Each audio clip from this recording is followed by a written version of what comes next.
Welcome to the second episode of our podcast's third season. Scary but true campfire stories brought to you by Dudes Camping.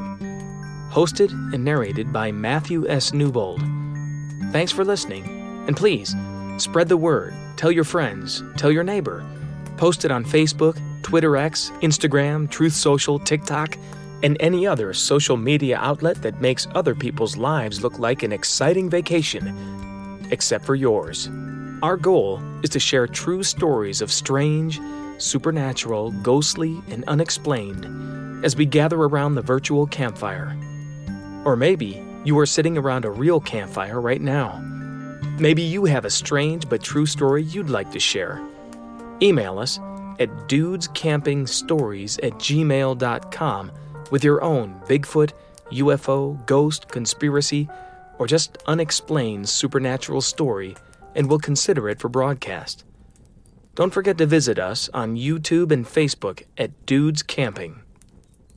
Betty and Barney Hill experienced almost 2 hours of missing time in their UFO encounter. In this second episode of a two-part series, we will uncover their horrifying suppressed memories.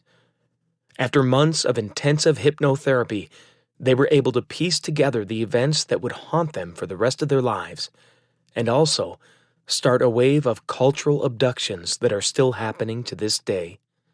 The research in this episode relies heavily upon the book Captured, The Betty and Barney Hill UFO Experience by Stanton Friedman and Kathleen Martin, and can be found on Amazon. Sit back, relax, and enjoy The Betty and Barney Hill UFO Abduction Part 2. We were finally able to set up an appointment with Dr. Simon. He had immigrated here from Russia and still had a very heavy Russian accent. We talked to him about what we were trying to do, and he thought he might be able to help us by using hypnoregression. Simon told us that this was not stage hypnosis, but a special technique he developed to help men returning from the war in the 40s. After several preliminary appointments, he officially diagnosed Betty and myself with dissociative amnesia related to our inability to recall a period of missing time. After several weeks of training, we were ready to go under. Dr. Simon took us into his office, and we went through months of extensive sessions. Usually Betty and I were separated, and they were all recorded. After piecing the sessions together and wading through the emotional trauma, Betty and I were so disturbed at what was uncovered that we didn't speak to anybody for days about this. What you are about to hear is what really happened on the night of September 19th and 20th. It is much more disturbing than we could ever imagine. There's a natural granite rock formation near Indian Head that resembles a Native American profile just south of the valley through Franconia Notch. As we drove around the very wide curve that took us straight toward it, I looked and saw something unbelievable. There in front of us was a flattened, circular, cigar-shaped disc just hovering. It just came out of nowhere, or else I wasn't paying attention. We were searching for a moving light in the sky, and here, this thing right in front of us was about 80 to 100 feet above our vehicle. I slammed on the brakes in complete astonishment. I grabbed the binoculars from Betty as she let out a cry. "Barney, what the heck is that?" I opened the car door with the lights on and the car still running. I used the car and the door to stabilize the binoculars. It was floating right over the road in front of us. I couldn't believe what I was seeing. This craft was 60 to 80 feet wide. It looked like a giant pancake with lights and windows floating in the air. It had a double row of rectangular windows going across its rim. As I looked through the viewfinder, this craft moved without making a sound away from us and stopped right above the treetops in a field to the right. I shut the door and looked around the area.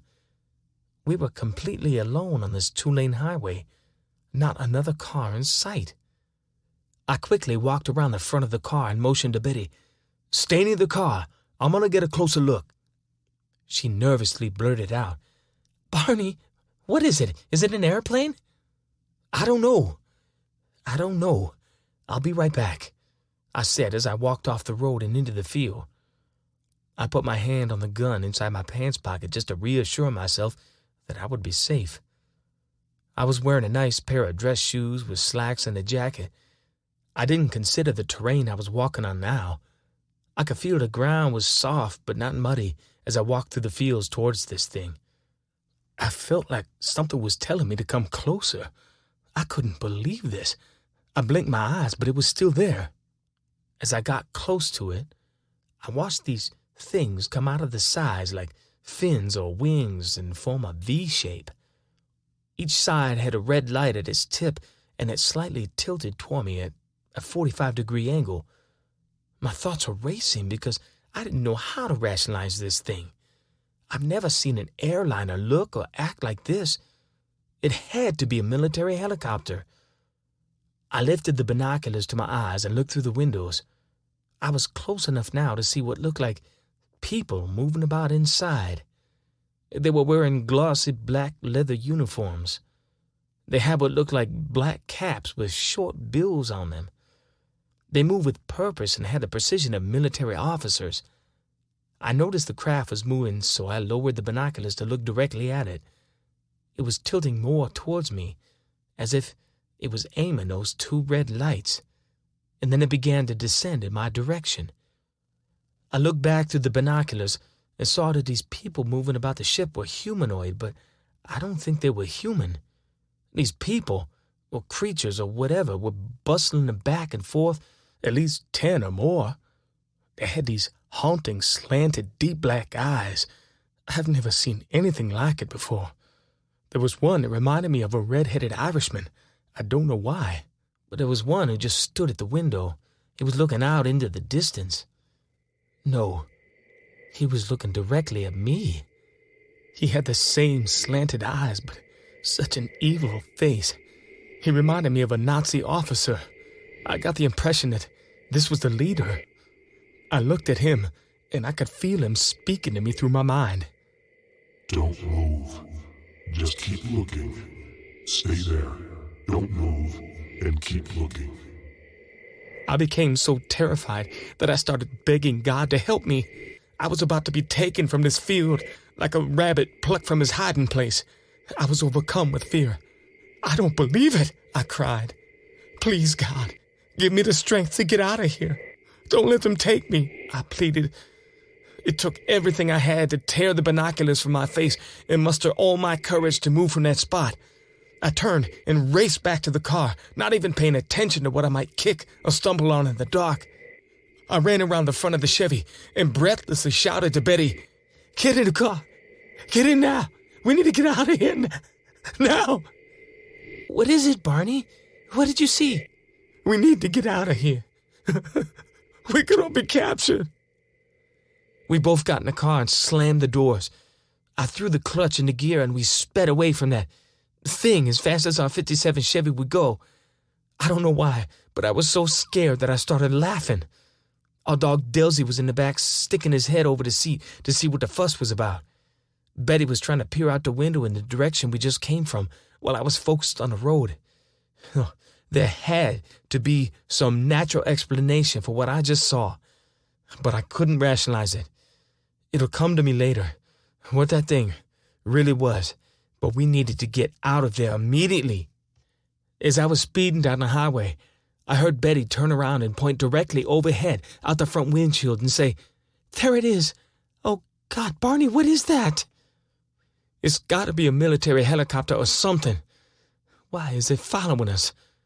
I had the accelerator pushed all the way to the floor, so the car was going as fast as it could.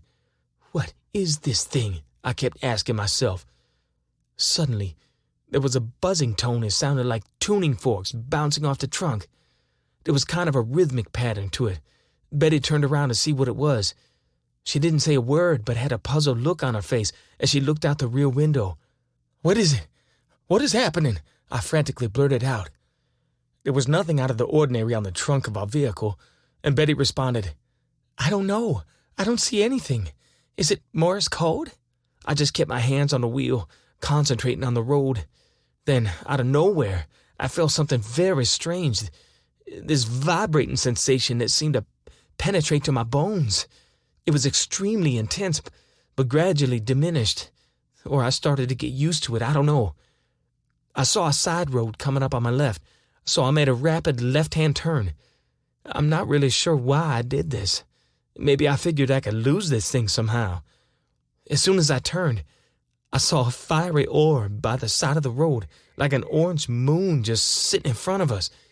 Standing in front of this thing were the silhouettes of men in the road, maybe 8 or 10. They signaled us to stop. I raised my arm to my eyes and screamed out, "Oh no, not again."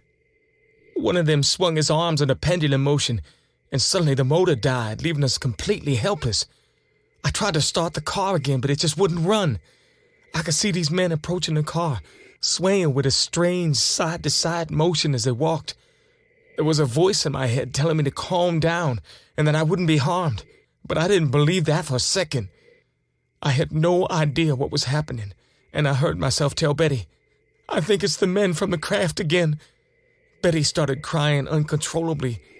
They split up, and they came to either side of our car. There were 3 or 4 men on each side. No, not men. They were creatures. Short, big, slanted black eyes, very thin and pale. Their skin reminded me of an elephant's gray body. It was the most frightening thing I have ever seen. I was about to reach for the gun in my pocket, but I got this blast of fear and a warning in my head. Don't do that. You will be harmed if you do that. I was completely helpless. Betty was sobbing as they dragged her from the car and opened the door to pull me out too. I felt cold hands grab my arms, and I began to struggle with whatever ounce of fight I had in me. I was twisting and was about to burst out with rage when this pair of huge black eyes came right up to me, looked me right in the face, and I felt as if something pierced my soul. I suddenly went limp and was unable to resist. My mind went blank as they dragged me out of the car. I could feel my toes scraping the ground as they pulled me along. I closed my eyes and I just blacked out. The next thing I know, I'm taken into a hospital room or something. They lift me up and lay me down on a hard slab or table, an examining table or operating table. I can't move and I'm afraid, but I can't get away. I can't run. What am I going to do? Maybe if I let them do what they want, they'll let me go. They took off my shoes, my socks. What are they doing? I hear these creatures making some sort of weird humming noise. I'm lying on my back and they start removing my pants. Why? Why are they doing this? What are they going to do to me? I can't believe this is happening. I close my eyes as hard as I can. Please let this be quick. Just do it and let me go. I begin to whimper. They remove my pants and then flip me over. I feel their fingers touching the skin on my back and follow it up and down my spine. Are they counting my spinal column? The fingers are cold and disgusting. I feel the pressure of something, maybe a finger at the base of my spine. Then they stick something in my...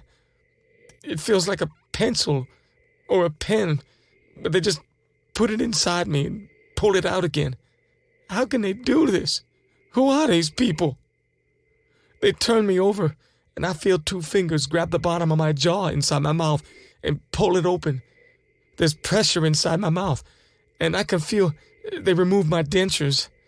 Suddenly they start bustling around as if something happened. They seem completely rattled by my teeth coming out. I quickly open my eyes to see a few of them rush out the room. I'm left with 3 of these creatures brooding over me. This is completely terrifying. They had big, black, slanted eyes and that I just couldn't look at. I shut my eyes again in terror, and I could feel them examining my ears and putting pressure on my bones and my face. Why are they focusing on my facial bones? After a few moments, the other ones come back in the room. I just kept my eyes shut. I feel them putting something around my manhood. It was some sort of gel or solution. What in the world are they doing?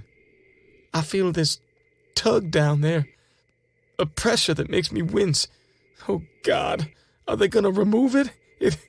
It feels like they're just taking a sperm sample. I feel no sensation except intense pressure and fear. Then they start taking samples from my nose, my mouth, my eyes. Oh, God, please help me. Betty's version. I tried to get out of the car, but as soon as I grabbed the door handle, the door was open from the outside and these beings, awful-looking creatures, grabbed me and started pulling me out. I started sobbing, and I could see that Barney was being dragged away. I think they knocked him out or killed him. Oh, Barney, help me. This has to be a dream. I've got to wake myself up. How do I wake myself up? I'm trying, but nothing is happening. We are walking through the woods, and I won't wake up. I am walking, but they're dragging poor Barney. Oh, Barney, wake up, will you? I'm getting angry now. Angry at Barney for not waking up. Angry at these men for scaring us and taking us. But they are not men. Oh, God, what are they? They have big eyes and go around the sides of their faces. They look like cat's eyes or a lizard's eyes, like a gecko. Either way, the eye was very dark, or the pupil was very large because it filled up most of the eye, leaving hardly any white showing. Something about those eyes is just terribly upsetting. Their skin is gray like aluminum, like the color of an elephant. They have wide cheeks and small chins, big heads, very elongated, with no ears, or maybe just ear holes. They're showing no emotions at all as they lead us to God knows where. We are walking on a path in the woods. I yell out, "Barney, will you wake up?" The one that was walking beside me spoke, but he didn't speak. I heard him thinking to me. His name is Barney. I turned and looked at him.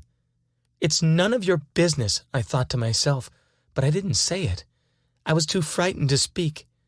But somehow he heard me. He spoke in my mind that there was no reason to be afraid. They were just going to do some tests and then we could go free. We walked further and I could see this thing sitting on the ground.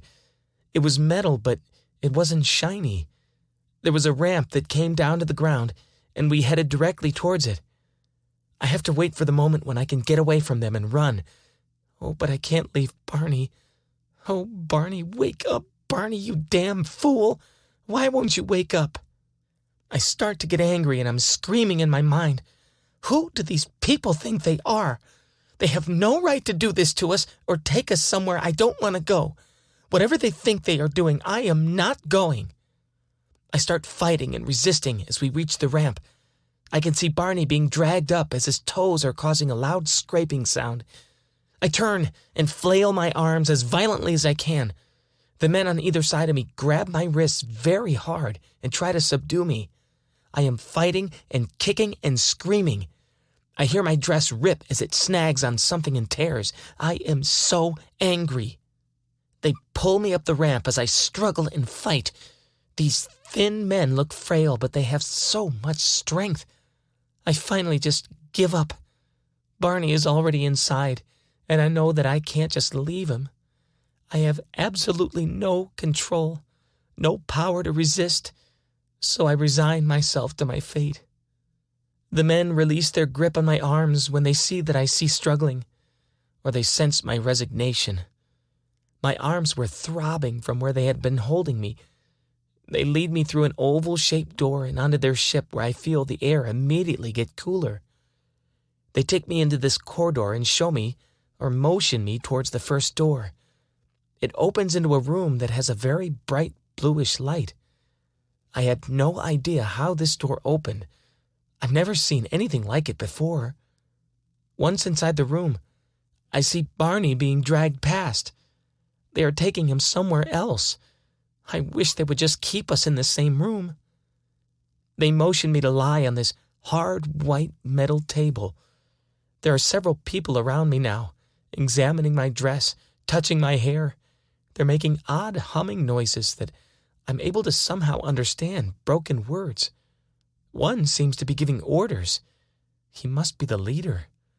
I can understand most of what he is saying, but the one that is examining me is too difficult to understand. They aren't speaking English, so I don't know how I'm able to understand anything. The leader points at my shoes, and another one starts removing them. Then the examiner pushes up my sleeves to look at my arms. He turns my left arm over and puts it under this machine like a microscope or something. I see him turn to the leader and say something that I can't understand. They must have been taking pictures of something, my arm or bones. Then the leader hands what looks like a letter opener to the examiner, and he scrapes my arm. Ouch! They put the skin onto a small piece of plastic. They beam a very bright light into my eye like an examination, then into my mouth, ears. Then I feel something pushed in my ear like a metal Q-tip. It's put onto another piece of material, then handed to the leader, who then rolls it up and puts it in a drawer. I feel a cold and foreign hand grab the back of my neck. Then a couple strands of my hair are yanked out of my head. Some more of my hair is cut off with a tool that looks like scissors, but not. My hair is handed to the leader, who then puts it in the same drawer with the other samples they took. My eyes are shut, and I am so scared of what they are going to do next. They do something to my fingernails. They examine my feet and toes. They pull me up from the table, and I get the impression, or somehow they're telling me, that they're going to remove my dress. The examiner stands behind me, and he tugs at the zipper several times, and I hear it start to rip from the stitching. Does he not know how to use a zipper? I reach behind and slightly zip it down properly until he sees how it's done. He continues himself. He lets my dress fall to the floor in a pile, and I can feel him behind me just staring at my back. He puts his cold, disgusting fingers all over my spinal column, and I just feel so awful. They put me back onto the table, and the examiner grabs something like a long tube with a needle on the end of it. It was 4 or 6 inches long. Oh my God, that is the biggest needle I've ever seen. I hope. Oh no. He hovers over my stomach and jabs it into my navel. Ow! Oh, the pain is excruciating. This doesn't feel like a normal needle. It feels like I'm being stabbed with a knife. Oh God, what are you doing? Please stop. Please stop. You're killing me. Make it stop. I'm crying uncontrollably, and I just want it to stop. After a few seconds, the needle is removed, and I'm so relieved that I just want to thank him. My fear dissolves into a kind of Stockholm syndrome. The examiner walks out of the room, and I'm left alone with the leader. All my animosity now had morphed into gratefulness as I wept in relief. The leader is just staring at me intensely, and I can feel him speaking to me. Why do you cry? This is so strange to me. I have no idea what to think. Nobody's going to believe me. People don't even believe you exist, and they're going to think I'm crazy. I have to take something back with me to prove that I'm not crazy. Go ahead. Look around and see if there's anything you would like to take. I stand up from the table and move around the mostly empty room. There was what looked to be like cabinets with a large book lying on top. It was the only thing that looked familiar to me. I pick it up and flip through a few pages. It doesn't look like any book I've ever seen before. It has what looks like writing that goes up and down. It has short lines, but they are different sizes. Some are very thin, some are medium, and some are heavy, and there are dots with straight and curved lines. Can you read this book? I hear the leader ask me in my head. I'm not taking it to read. I'm taking it to prove we've met people from another planet. Where are you from, anyway? Do you know anything about the universe? I know that the sun is the center of the universe and it has 9 planets, and that there are millions and millions of stars. I watch the leader walk across the room and open a rectangular compartment in the wall. He pulls out a holographic image with dots scattered all over it. Some are just pinpoints and some are the size of a nickel. There were curved lines going from one dot to another and a very large circle that connected to another large but slightly smaller circle by several heavy solid lines. Some of the dots were broken like dotted lines. Have you ever seen a map like this before? No. Why are some lines heavy and some lines are dotted? The broken lines are expeditions. Do you know where you are on this map? He asked. I have no idea, I laughed. I didn't even know what I was looking at. If you don't know where you are, then there would be no point in telling you where we are from. He rolled the hologram into itself and pushed it back into the wall. How long does your species live? I heard him ask me. I don't know, 65 or 70? I think a lifespan is supposed to be about 100 years, but we usually die of disease or an accident. If we're lucky, we die of old age. He didn't seem to know what old age was, and I explained it to him the best I could. Some of the other beings come into the room and tell me that it's time to go. I reach for the book, but one of the other beings gets angry that I would touch anything in this room. I got the impression that I was not to take the book, and there was a fierceness to it. I began to feel that cold dread come back to me, so I immediately obeyed. I set the book down. I hear the same voice say that our memories were going to be erased, and we will not remember a thing. I become angry and defiantly say, I will remember this if it's the last thing I do. You will never, never make me forget about this. It doesn't matter. If you do remember, Barney won't remember a thing. And if he does, he will remember it differently than you. It is best if you just forget it. I'm being led back to the car. Thank God it's over. I don't seem to have control of my legs or arms. I can see the car just sitting in the dark with the doors wide open. I'm taken to the driver's side and put in the seat. I hear Delcy whimpering in the back of the car, hiding under the seat. I turn around and touch her. Poor girl. I have the use of my arms and legs now. Those creatures are gone, and I can see Betty walking down the road. She slowly gets in the car. We are both numb and don't seem conscious at all, but we are. I'm extremely lightheaded, like I'm just waking up from being knocked out. Suddenly, off in the distance, an orange ball of light ascends above us. It looks like a big ball of orange water. Very strange. It goes up a little and then it just shoots up into the night sky. I reverse the car and get back on Highway 3. Both of us are groggy and we feel strange. Betty and I keep driving without saying a word to each other when, again, I hear the rhythmic buzzing sound in the back of the car.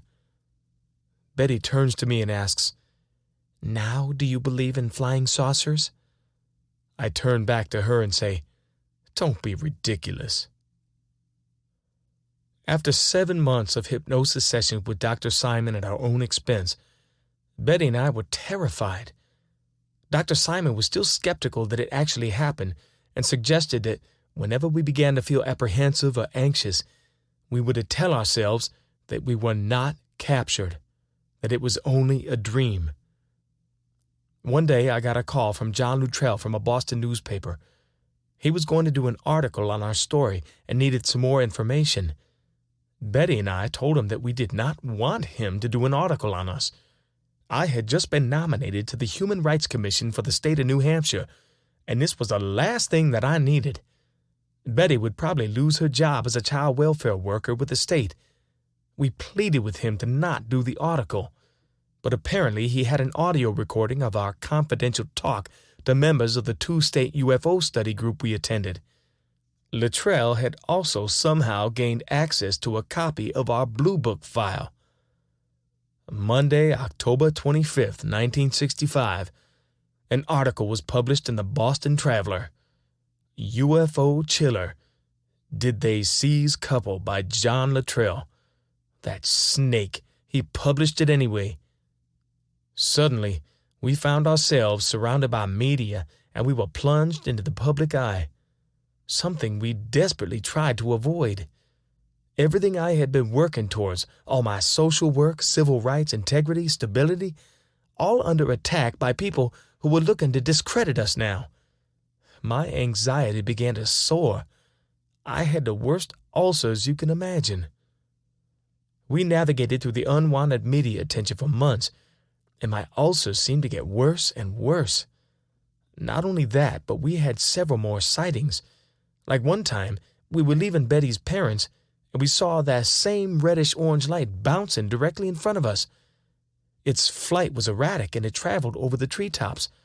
I got out and flashed the headlights to signal this thing. What am I doing? I immediately freaked out. Do I want to get captured again?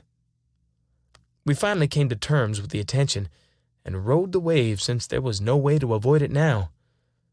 A book was written to address the issues that were arising. We made several television and radio appearances. The rights to make a movie were even sold to James Earl Jones. One day, Betty was reading a New York Times article about radio signals from outer space. "Barney! Oh my God, Barney!" she cried out, nearly scared me out of my chair. "What is it, dear?" "Look at this."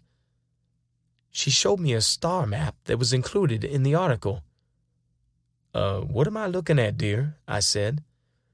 "This is almost identical to the star map that I saw on the ship that night."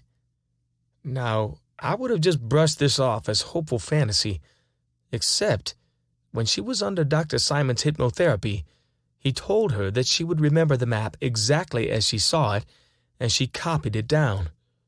There was a drawing in Dr. Simon's files. We contacted Dr. Simon, and he provided us with a copy. We also took Betty's dress to get chemically analyzed due to the odd changing of color.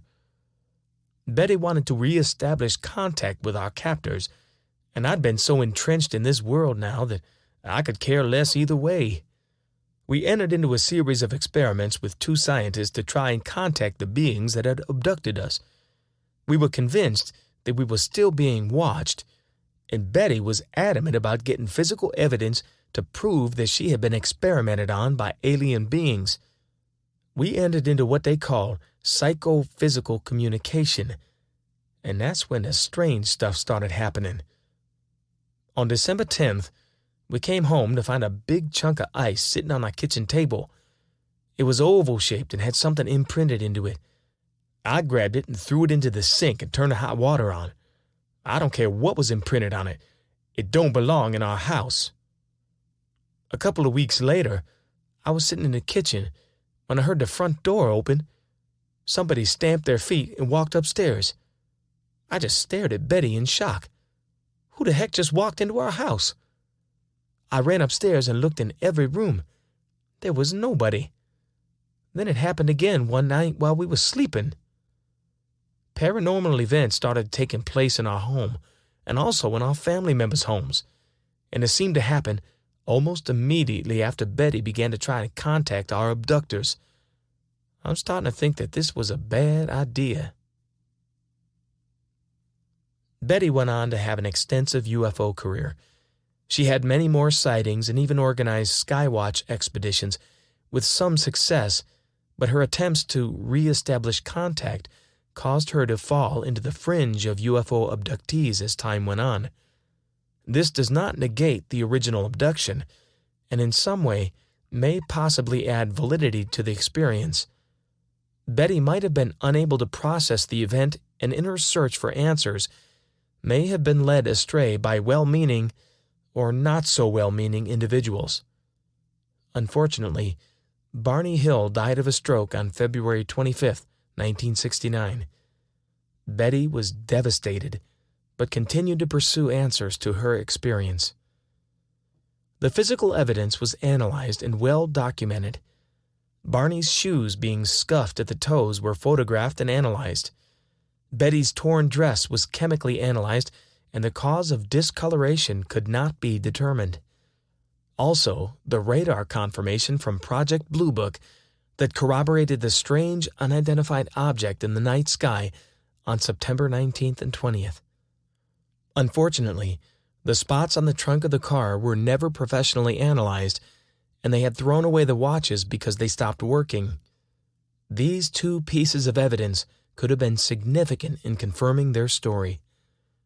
Betty's report about the needle being inserted into her navel, feeling like a stab wound from a knife, is compared to a medical procedure now administered on a routine basis to determine the genetic makeup of a fetus. The procedure, known as amniocentesis, was still in its experimental stages in 1961 and not known by many people. A similar procedure, called laparoscopy, was not common until the 1990s. Betty was asked to appear on the lie detector show, where she was given a test by the president of the American Polygraph Association, and she passed with flying colors. She was later told that of all the abductees who had been administered a lie detector test to appear on the show, she was the only one to pass. And then there is Betty's so-called star map. She gave it to an amateur astronomer by the name of Marjorie Fish, who spent years trying to track down the star system using available technology at the time. There was only one star system that had the exact layout and could only be the Zeta Reticuli system. There is much debate on whether this is actually what Betty remembered and drew. It is interesting that this is one of the few systems that has what is called a Goldilocks zone, where most of the circumstances are lined up to support life. Even though Carl Sagan logically disputed this, there is no way that Betty could have had prior knowledge, because Zeta Reticuli wasn't discovered and added to the Gliese catalog until 8 years after her abduction.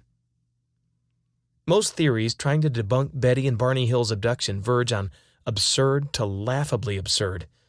What they saw was a misidentified aircraft beacon. They fell asleep when they stopped to let the dog out and dreamt the whole thing, etc.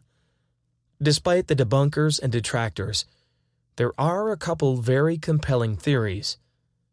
A few days before their initial hypnotherapy session with Dr. Simon, an episode of The Outer Limits aired on TV called The Bolaro Shield. It featured aliens from outer space that were similar to the Hill's description, but not quite. Barney might have subconsciously integrated these beings into his narrative, as they had a couple years to elaborate on the original UFO encounter. One of the lesser-known theories that is becoming more popular due to the nefarious information that has been released on the CIA over the years is that Betty and Barney Hill were the subjects of an MK-Ultra experiment gone public. Philip Coppens, the late author and radio host who focused on fringe science, believed that the Hills were being monitored by U.S. Air Force intelligence before the encounter took place. It wasn't a coincidence that Major James McDonald befriended them, who happened to be ex-CIA. UFO researcher Donald Keynote would receive over 100 letters a day, but chose to focus on Betty and Barney's unremarkable case. Less than 24 hours later, he had arranged for the Hills to be visited by top-level scientists. One of the scientists, C.D. Jackson, had previously worked on psychological warfare techniques for President Eisenhower.